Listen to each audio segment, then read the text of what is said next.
আসেন আমি যে কথা বলছিলাম, আল্লাহ নবী নবী দয়াল নবী ওই যুবকটাকে জিজ্ঞাসা করলেন, বাবা কিয়ামত তো অবশ্যই একদিন হবে বাবা, কেন আল্লাহর কোরআন জানিয়ে দিয়েছে সূরা ওয়াকিয়ার মধ্যে, ইযা ওয়াকাতিল ওয়াকিয়া লাইসা লিওয়াকিয়াতিহা কাযিবা, কিয়ামত অবশ্যই হবে যার মধ্যে মিথ্যা বা ভুল নাই, অবশ্যই কিয়ামত হবে। তবে বাবা ছেলে তুমি কিয়ামতের জন্য কি করেছো বাবা? ওই ছেলেটা বলতে লাগলে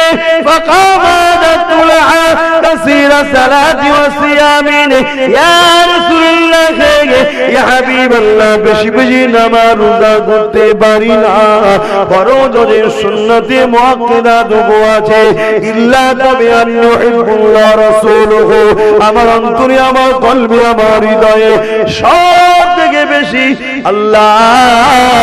আল্লাহ নবীকে ভালোবাসি।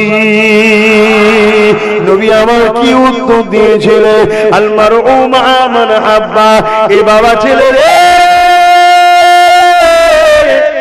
দুনিয়ায় যাকে ভালোবাসবি তার সঙ্গে তুই আখিরাতে আল্লাহ পাকের জান্নাতি হয়ে যাবি।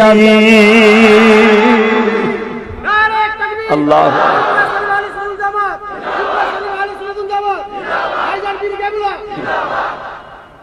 আল্লাহ নবী তাই তো জানিয়ে দিলেন,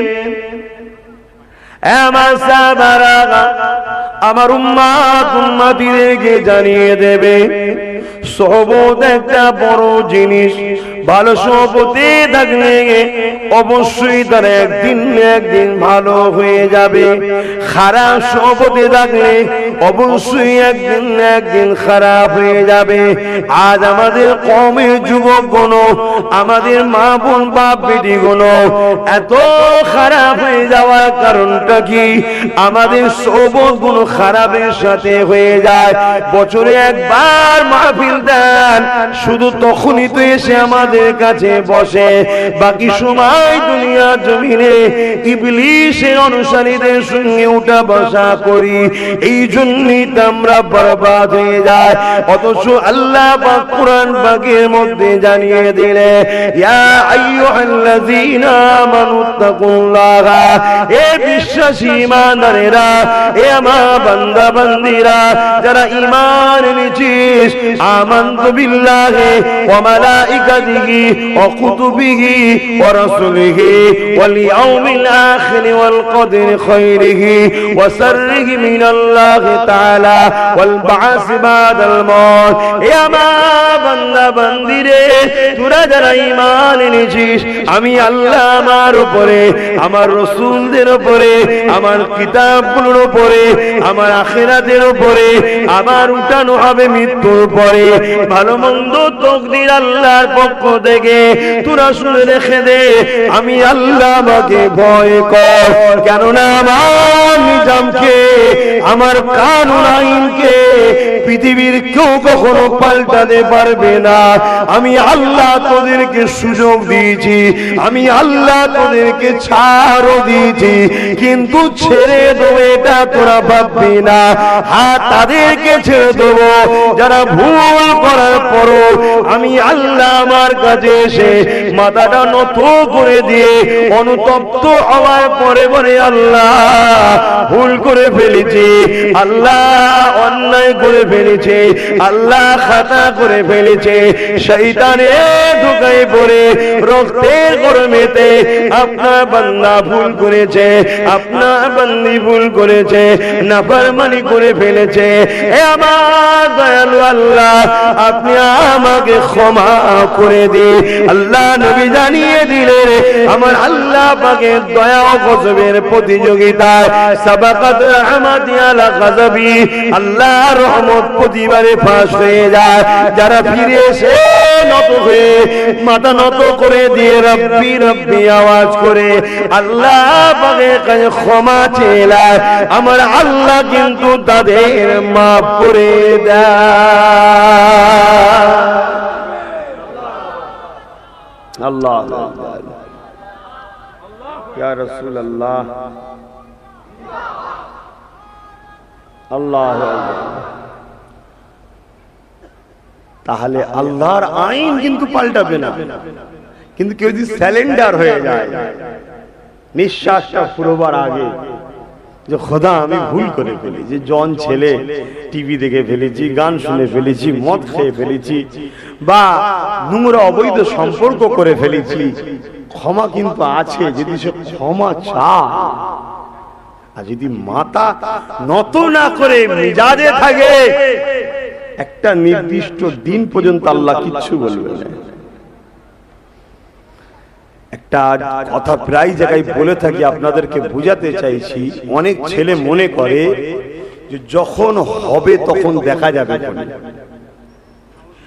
অনেকে ভাবে যখন হবে তখন। এখন ইয়ং বয়স, হালকা বয়স, একটু ফুর্তি আনন্দ করে নিবি না, যখন হবে তখন দেখা যাবে। আমার বোনেরা ভাইরা, এ নওজওয়ানেরা, কি দেখবে তোমরা গো শোনো। আসার ডেট আছে, যাবার কোনো ডেট নেই, নিঃশ্বাসের কোনো বিশ্বাস নেই। কলিজা জানটা যখন শরীর থেকে আজরাইল বার করে নিয়ে চলে যাবে, এই দেহটা রয়ে যাবে। জানা নাই তোমার জানাজা হবে কি তারও ঠিক নাই, কেননা তোমার লাশটা খুঁজে পাওয়া যাবে কিনা এরও কোনো গ্যারান্টি নাই। কোথায় বোম ব্লাস্টে ছিন্ন বিচ্ছিন্ন হয়ে যেতে পারে, কোথায় প্লেন ক্র্যাশ হয়ে গিয়ে কোথায় তুমি ছিটকে পড়বে, কোন ভাগে পেরে চলে যাবে কোনো ঠিক নাই। কোন সাগরের তুফানে চলে গিয়ে মাছের পেটে চলে যাবে কোনো ঠিক নাই। ইজ্জতে মরণ হওয়াটা অনেক নসিবের ব্যাপার। এরপরও যদি তোমার জানাজা হয়ে যায়, সবাই তুমি খালাকনাকুম ওয়া বিহা নুঈদুকুম ওয়া মিনহা নুখরিজুকুম তারাতান উখরা বলে মাটি দিয়ে চলে আসবে। এ আমার যুবক যুবতীরা, এ আমার ভাই বোনেরা, তোমাদের জন্য আজ করতে এসেছি। আমার আব্বারা এসেছিল, তোমার আব্বাদের জন্য অনেক কাজ করেছে। এখনো যদি কেউ নামাজ কাজা করে, এর চেয়ে বড় দুঃখ কি থাকতে পারে? এখন তোমার আমার সময় এসেছে, কেননা নবী আমার জানিয়ে দিলে ইয়ং বয়সে যখন কেউ মাথা নত করে, আমার আল্লাহ ওই বান্দা বান্দি সম্বন্ধে জানিয়ে দেয়, এরা হলো আমার খাস বান্দা বান্দি।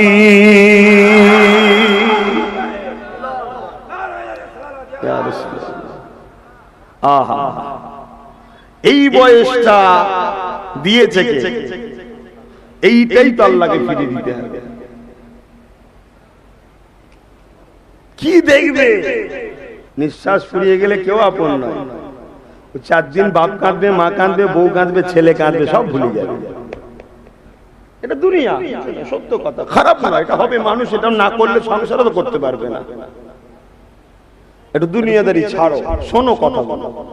কেন শুনেও যদি এখন কারো দিলটা অনুতপ্ত হয়, এটা একটা নাজাতের ওসিলা। জোরে বলুন সুবহানাল্লাহ। যে বান্দা তো আমার নিজের ভুলটা বুঝেছে। আল্লাহ বা সর্বসময় চায় আমাদের হয় জান্নাত কি করে দেবে। সর্বসময় আল্লাহ চায় আমাদেরকে জান্নাতি বানাতে, কিন্তু আমরা এখন খারাপ হয়ে গেলাম, সেই আল্লাহ থেকে কখন দূরে থাকবো এই চিন্তা করে বেড়ায়।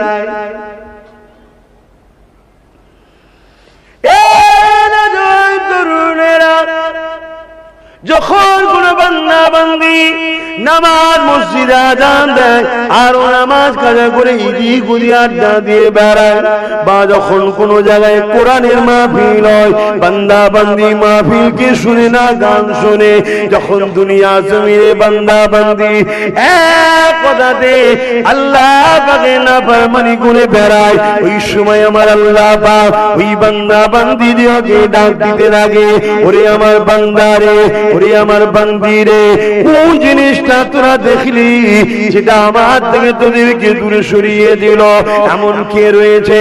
আমি আল্লাহ থেকে তোদের কাছে আপন রে। কার জন্য আমাকে ছেড়ে দিলি? কে তোদেরকে আমার থেকে সরালো? ওরে আমার বান্দা বান্দি রে, তোরা কি একবার তাকালি না? আমি আল্লাহ পাক তোদের চোখে এক একটা চোখে 13,000 থেকে 14,000 কোটি ক্যামেরা দিয়ে দিয়েছি। দুটো চোখে কত হাজার হাজার কোটি ক্যামেরা দিয়েছি। বান্দা তোরা কি বুঝতে পারলে না? আমি আল্লাহ তোদের জন্য কত সুন্দর খাদ্য তোদের মায়ের পেটে দিয়ে দুধে দিয়ে দিলাম, তোদের মায়ের স্তনে দুধ দিয়ে দিলাম। ওই বান্দা বান্দিরে শীতকাল যখন হয়ে যায় অটোমেটিক বাচ্চা তোদের যাতে কষ্ট নয়, গরম বাহির হয়। আর যখন গরমকাল পড়ে যায় তোদের যাতে অসুবিধে নয়, ঠান্ডা বাহির হয়। ওরে আমার বান্দা বান্দিরে, আমার থেকে সুন্দর প্রভু, আমার থেকে এত দরদি প্রভু, আমার থেকে আপন কে তোদের হয়ে গেল? কে তোদেরকে বললো নামাজ পড়িস না আমি খুশি হব? কে তোদেরকে বললো রোজা রাখিস না আমি খুশি হব? কে তোদেরকে বললো নামাজ পড়িস না হজ করিস না আমি খুশি হব? ওরে আমার বান্দা বান্দি, আমার থেকে আপন আর তোদের দ্বিতীয় কেউ নাই। বান্দারে আমার দিয়ে ফিরিয়ায়, কোরআনের মাহফিলে আয়, আল্লাহ আল্লাহ নবীর কথাবার্তা শুনে রে, দিন ইসলামের উপরে চলে আয় রে। গান বাজনা ছেড়ে দে রে, শরাব পান ছেড়ে দে রে, পরনারীর উপরে আসক্ত হওয়া ছেড়ে দে রে। ওরে আমার বান্দা বান্দির সুদ খাওয়া ছেড়ে দে, গাঁজা খাওয়া ছেড়ে দে, বেশরিয়াদি কাজ করা ছেড়ে দে। ভুল করে ফেলেছি বান্দা, কত ভুল করেছি, এক পৃথিবী দু পৃথিবী, এখনো সময় আছে। মাথাটা নত করে দে, বল রব্বি রব্বি রব্বি। আল্লাহ আমার ভুল হয়ে গেছে, ভুল হয়ে গেছে, ভুল হয়ে গেছে। বান্দা রে, তুই যখন মাথা নত করে দিয়ে বলবি সুবহান রাব্বিল আলা, আমি আল্লাহ পবিত্রতা বর্ণনা করবি, আমি আল্লাহ তোর জীবনের গুনাহ মাফ করে দিয়ে আমি তোকে পবিত্র বানিয়ে দেব। আরো জোরে বলুন সুবহান।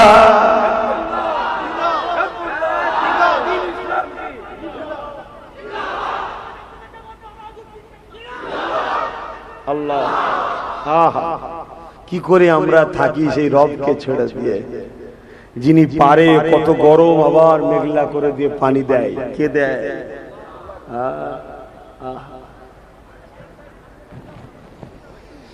বাবেরা নওজওয়ানেরা আওয়াজ বুঝুন, ফিরে আসুন।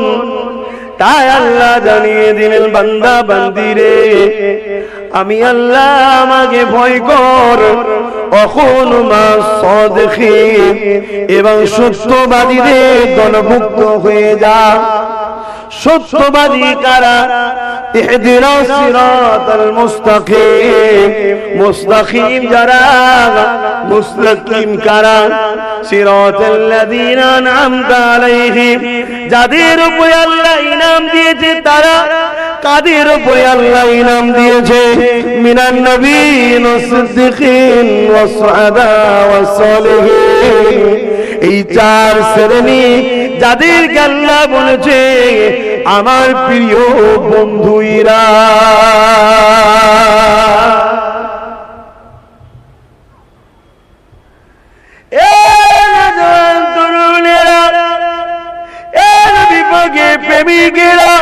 আল্লাহ এত ভালোবাসে তোমাকে আমাকে, তোমাকে আমাকে এত মহব্বত করে।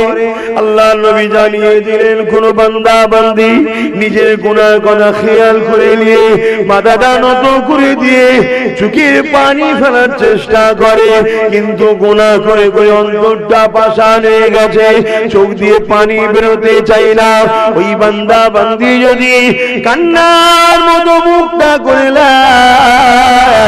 একজন বান্দা বান্দি দেখে যেন বলে ওই বান্দাটা তার রবের কাছে কাঁদছে, ওই বান্দিটা তার আল্লাহ পাকের কাছে কাঁদছে। ওরে আমার বান্দা বান্দি রে, আমি আল্লাহ পাক তোদের ঘরে জান্নাতওয়ালাদের সঙ্গে শামিল করে দিয়ে আমি আল্লাহ তোদের জীবনের গুনাহকে মাফ করে দেব। আরো জোরে বলুন সুবহান।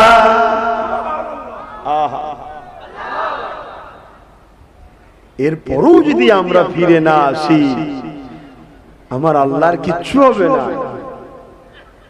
কপাল আমাদের ফেটে যাবে। কি গো যুবকরা, যখন হবে দেখা যাবে কি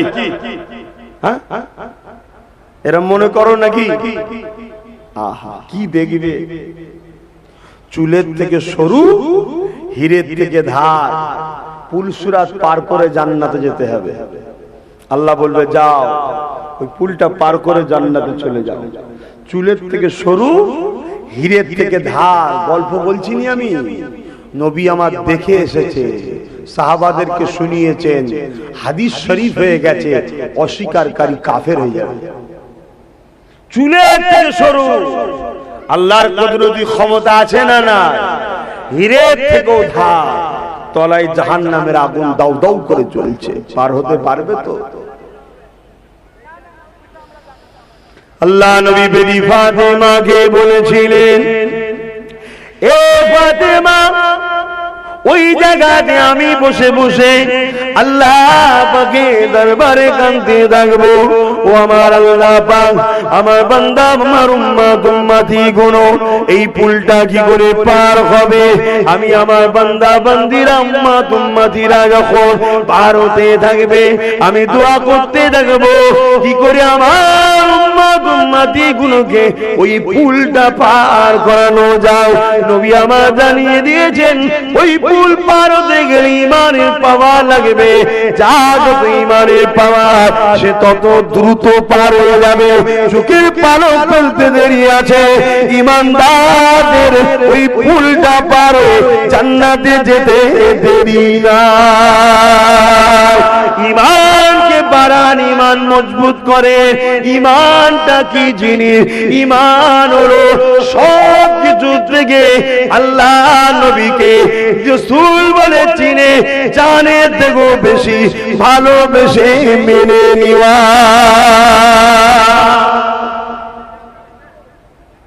এটা হলো ঈমান।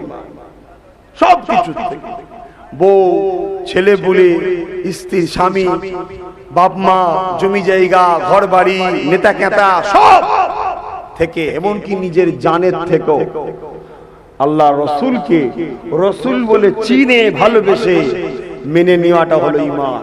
এই ঈমান যার যত মজবুত সে তত দ্রুত পুলসিরাত পার করে জান্নাতে যাবে। জোরে বলুন সুবহানাল্লাহ। সেদিন কি হবে? তাই তো আল্লাহ বলছে অকুনু মা'আস সাদিকিন, তোমরা সত্যবাদীদের দলভুক্ত হও। আর আকসার আমরা সব মিথ্যাবাদীদের দলে ঘুরে বেড়াচ্ছি। এই জন্য আমাদের অন্তরটা মরে যাচ্ছে। সুদের টাকা, ঘুষের টাকা, জেনার টাকা, চুরির টাকা, লুটের টাকা, যা খুশি পাচ্ছে আমাদের ঘরে নিজে খাইয়ে দিচ্ছে, খানা খানা, আর অমনি খাচ্ছি আমরা। ভেতরটা ময়লা হয়ে যাচ্ছে, অন্ধকার হয়ে যাচ্ছে, ভালো মন্দ আর মনে হচ্ছে না। ওলিদের মাজারটা দেখো ভয় লাগছে না। আল্লাহ ওয়ালাদের বাচ্চাদের সঙ্গে বিয়াদবি করতেও আজকাল ছেলেদের ভয় লাগে না। কেন? ভেতরে ওর ঈমান শেষ হয়ে যাচ্ছে এই হারাম খেয়ে খেয়ে। আপনি বুঝতেই পারছেন না, আপনাকে গলদ জিনিস খাইয়ে দেওয়া হচ্ছে। আহা, আল্লাহর ওলিদের সঙ্গে থাকুন। এখন কথা হচ্ছে আল্লাহ ওয়ালাদের সঙ্গে থাকলে কি লাভ হবে? আল্লাহ নবী মদিনা নববী শরীফে বসে আছেন, এমন সময় একটা গ্রাম্য সাহাবী আল্লাহ নবী দরবারে চলে আসেন। যুবক ছেলে আল্লাহ নবীকে সালাম দিয়ে বলতে লাগলেন, ইয়া রাসূলুল্লাহ হাবিবাল্লাহ, কিয়ামতটা কবে হবে? কি গো যুবকরা, কিয়ামত হবে তো নাকি? কবে হবে?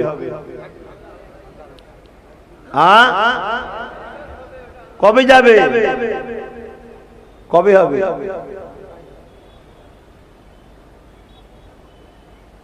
কিয়ামত কবে হবে আমার রাসূল জানেন না? জানেন না? রাসূলকে কে জানিয়েছে? আর আল্লাহ জানেন না? জানেন না? আল্লাহকে কে জানিয়েছে?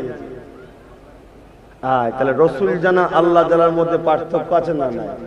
কিন্তু আমরা রসুল বাদ দিয়ে শুধু বললাম আল্লাহ জানে, এটাই হচ্ছে ভুল।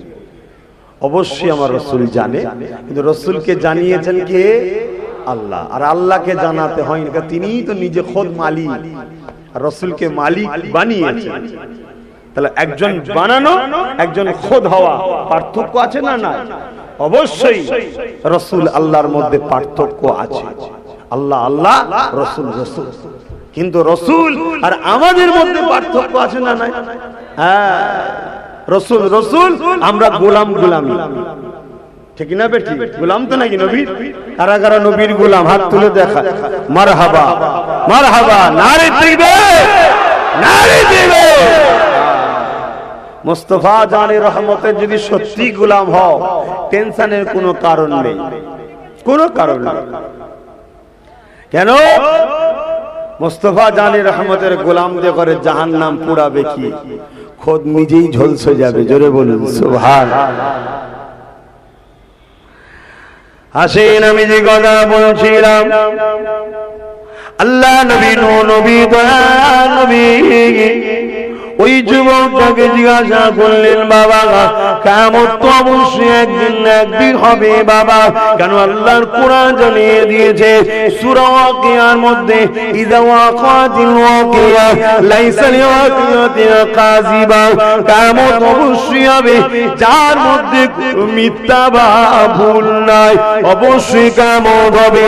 তবে বাবা ছেলে, তুমি কিয়ামতের জন্য কি করেছো বাবা? ওই ছেলেটা বলতে লাগলে, كثير الصلاة والصيام يا رسول الله يا حبيب الله বেশি বেশি নামাজ রোজা করতে পারি না, ফরজের সুন্নতে মুআক্কাদা দুগো আছে, ইল্লা তবে আল্লাহুল্লাহ রাসূলুহু। আমার অন্তরে, আমার কলবে, আমার হৃদয়ে সব থেকে বেশি আল্লাহ আল্লাহ নবীকে ভালোবাসি। নবী আমার কি উত্তর দিয়েছিলেন? আল মারউ মা মান হাব্বা। এ বাবা ছেলে রে, দুনিয়ায় যা জীবন বাঁচবি, তার সঙ্গে তুই আখিরাতে আল্লাহ পাকের জান্নাতি হয়ে যাবি। আল্লাহ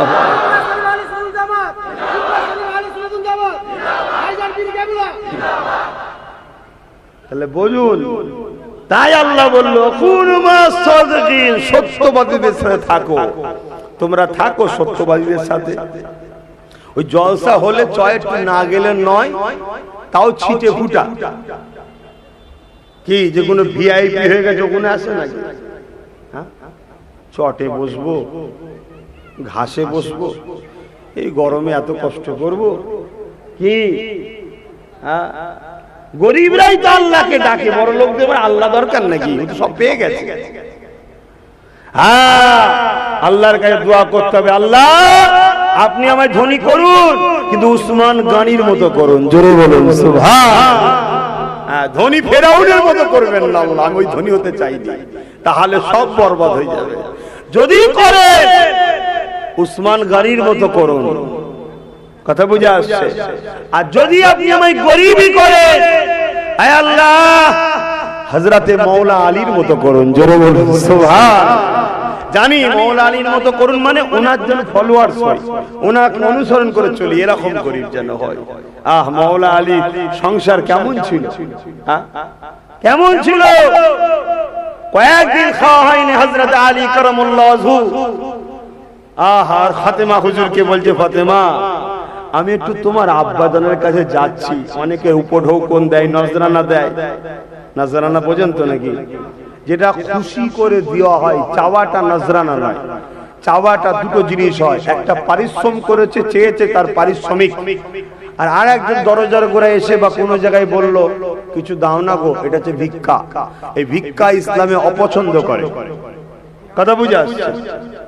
আর খেটেছে, পাশ শুয়েছে, যে প্যান্ডেল করেছে, মাইক গলা মাইক লাগিয়েছে, অনেক কিছু খাটনি আছে।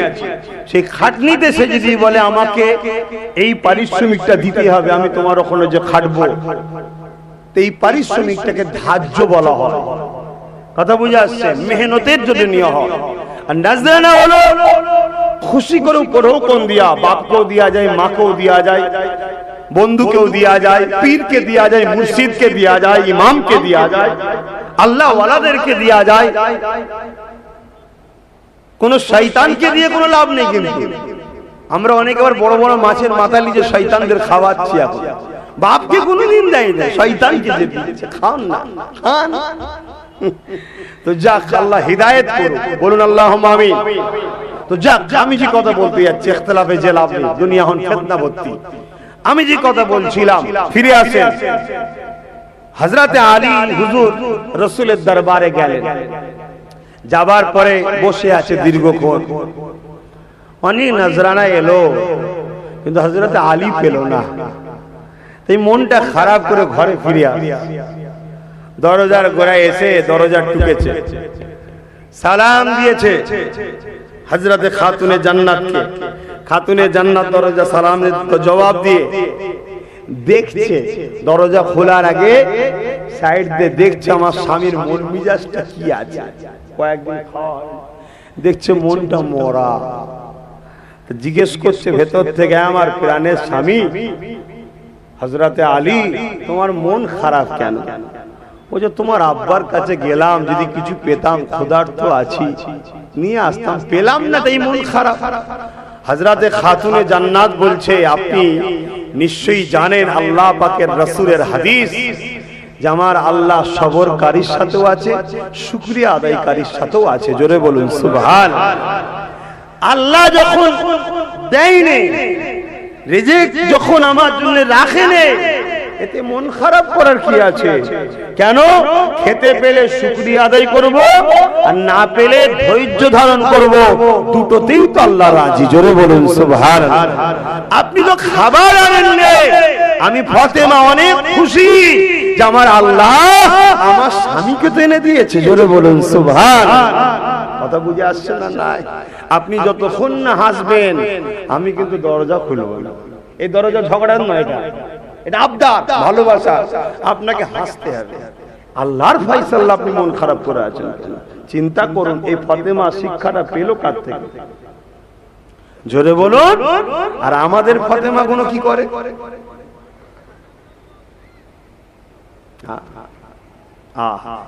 যদি একটু খারাপ কাপড় হয়েছে তো গেল, ঈদও গেল, সব গেল।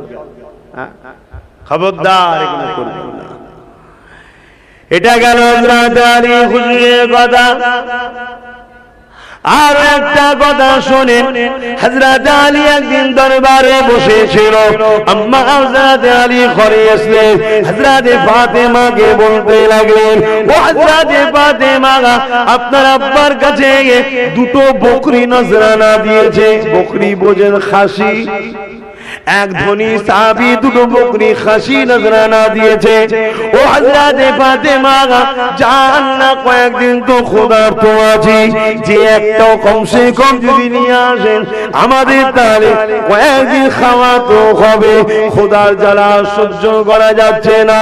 হযরত ফাতেমা হুজুর স্বামীর কথা শুনে আব্বা জানের কাছে গেল, যে হযরত নবী মুহাম্মদ আরবি সাল্লাল্লাহু আলাইহি ওয়াসাল্লামকে গিয়ে এই কথাটা যখন শোনাতে লাগলে, যে আব্বা জান আপনার কাছে নজরানা এসেছে, ওই বকরি আমাদেরকে একটা দিয়ে, ক্ষুধার্ত অবস্থায় রয়েছে।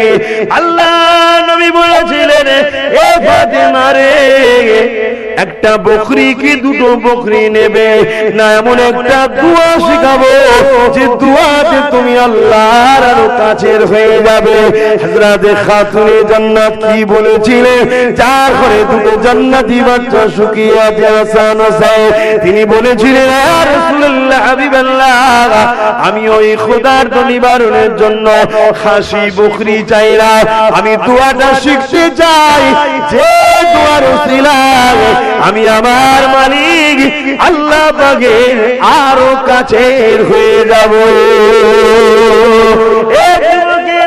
হযরত ফাতেমা বলতেন, হাত তুলে দোয়া করতেন, আল্লাহ আমি ফাতেমা ক্ষুধার্ত আছি কয়েকদিন, এতে আমি নারাজ নয়, এতে আমি আপনার উপরে অখুশি নয়, আল্লাহ পাক আমি আপনার উপরে খুশি, আমি শুকরিয়া আদায় করি, আমি ধৈর্য হারা হইনি আমার আল্লাহ। কেননা আমি ফাতেমা, আমাকে যত না ভালোবাসি, আমি ফাতেমাকে তো আপনি তার থেকে বেশি ভালোবাসেন। কেননা এই শরীরটা, এই হাতটা, এই চোখটা ফাতেমা তো বানাইনি, বানিয়েছেন তো আপনি। আমি নিজেকে না তো না ভালোবাসি, আপনার সৃষ্টিকে আপনি তার থেকে বেশি ভালোবাসেন। আপনি যদি ফাতেমাকে কয়েকদিন শুকিয়ে রেখে খুশি হন, আমি ফাতেমা কেন আপনার খুশির জন্য শুকিয়ে থাকতে পারব না?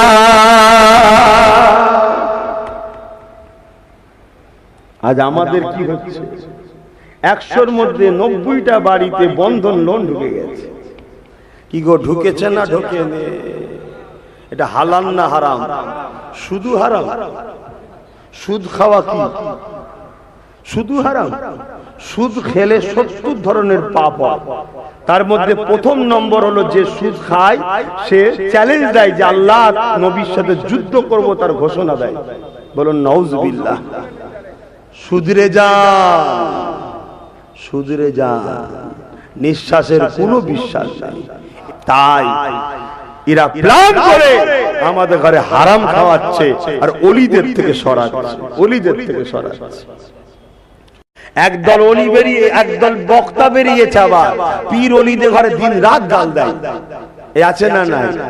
ইয়াবাদে বেরিয়েছে আর এক শয়তানরা, সব শয়তানের চালা। উদ্দেশ্য কি? কেন? আল্লাহ রাসূল বলেছেন 3 জায়গায় মানুষ পরিবর্তন হয়। প্রথম নম্বর হলো বাপের রক্ত, দ্বিতীয় নম্বর মায়ের রেহেম, শেষ হচ্ছে আল্লাহর ওলির দরবার। জোরে বলুন সুবহানাল্লাহ। তাই প্ল্যান চলছে। আমার আওয়াজে আপনাদের অসুবিধা হচ্ছে? আহা, আল্লাহ নবী যখন ওই ছেলেটা বললেন, হুজুর আমি আপনাকে আল্লাহকে ভালোবাসি, নবী আমার জানালেন যে যাকে ভালোবাসবে তার সঙ্গে আল্লাহ পাকে জান্নাতি হয়ে যাবে। এই যুবকেরা, আমারা বোনেরা, দুদিনের ময়া জালে জড়িয়ে গিয়ে হারাম খেয়ে ফেলবেন না। কাপড়টা যদি হারামের টাকায় হয়, খুলে ফেলে কাঁদলে মা পাল্লা করে দিতেও পারে। বাড়িটা যদি হারামের টাকায় হয়, ও থেকে নেমে পড়ে কানাকাটি করলে মা হয়ে যেতে পারে। রক্তটা যদি হারামের হয়ে যায়, সব বরবাদ হয়ে যাবে। তাই বলবো, বন্ধু হোক আর আপন হোক আর আত্মীয় হোক, যেখানে সেখানে খাওয়াটা বন্ধ করুন, সাবান ইবাদত করুন, বুঝে বুঝে একটু খান। বাজারে বাজারে যা খুশি কিনে কিনে খেয়ে ফেলবেন না। যে কোনো দোকানে দোকানে গিয়ে তেলে ভাজা কিনে খেয়ে ফেলবেন না। ওই তেলে দেখুন মরা কাটা জিনিসের ভাজা হয়, ওতেই তোমাকে আবার অন্য খাবার হালাল দেওয়া হয়, কিন্তু তেলটা তো তোমার বেকার হয়ে যায়। এই যুবকেরা, জানি না আমার কথাই তোমরা বেজার হচ্ছ নাকি, যে হুজুর আমাদের পেটে শুকিয়ে মারবে রে। মুখটাকে একটু সামলান। যে যা দিলে খাবেন না। বন্ধুর বাড়ি গেছেন, বিজনেস করতে গেছেন, বিজনেস পার্টনারের সাথে, সবাই কিন্তু জানবেন পৃথিবীতে সবার চক্রান্ত ইসলামকে মুছার। ইসলামকে মুছতে গেলে আগে তোমাদের ঘরে শেষ করতে হবে। তাই নানান দিক দিয়ে কিন্তু আমাদেরকে হারাম খাওয়ানো হচ্ছে। আমি আবার বলছি, জামাটা যদি হারাম কাপড়ের হয়ে যায়, খুলে ফেলে কাঁদলে আল্লাহ মাফ করে দেবে। কিন্তু রক্তটা যদি হারামের হয়ে যায়, কি করে ওকে সিরিঞ্চি দিয়ে বার করে ধোবেন নাকি? ওই জন্য বললাম মুখটাকে ঠিক রাখি। আর আল্লাহ রসুল বলছেন, এই মুখ 100-র মধ্যে 70% গুনাহ মুখের জন্য হয়। এই মুখ এমন একটা জিনিস, আর এই মুখটাকে যে সামলাতে পারে, আর ইজ্জতটা বুঝতে পারছেন, যে সামলাতে পারে তার জান্নাত যাওয়া 90% সহজ হয়ে যায়। জোরে বলুন সুবহানাল্লাহ। এই দুটো। কিন্তু আজ আমাদের বড় দুঃখের বিষয়, আমরা তো ঠিক থাকা যায় না, কি দেখলেই হয় অমনি মনে একটু খায়, মনে কষ্ট নিচ্ছে, সবর করতে হবে, ধৈর্য ধরতে হবে। কেননা দুনিয়া বেশি দিনের নয়, ফিরে যেতে হবে সবাইকে। আল্লাহ পাক তোমার আমার জন্য জান্নাতে কত সুন্দর নিয়ামত রেখেছে, যেটা খাবার সব করবে সঙ্গে সঙ্গে আল্লাহ তোমার আমার সামনে হাজির করে দেবে।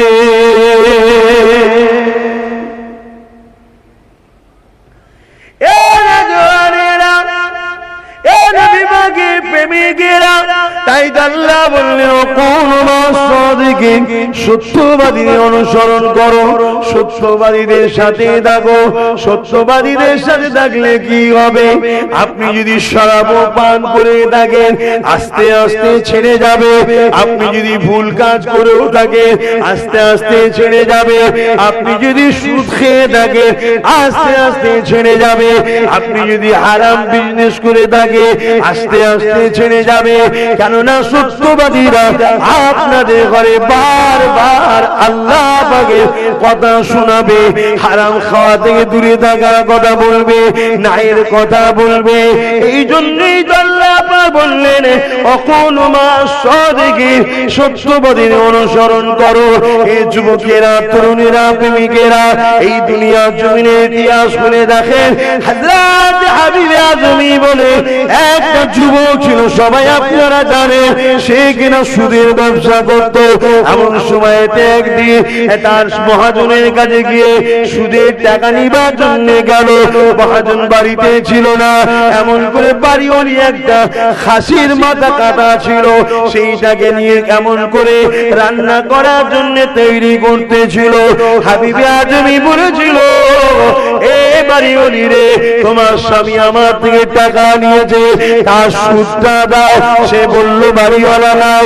তখন বলল তাহলে খাসির মাথাটাকে ওই সুদ হিসাবে আমি নিয়ে যাচ্ছি। আমাদের কিছু কমের ছেলেরাও আজকাল শুরু করেছিলাম টাকা খাটানো।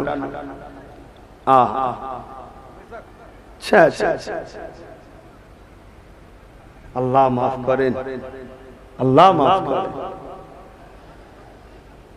যদি কেউ ভুল করে থাকো শুধরে যাও, তওবা করে ফিরে আসো।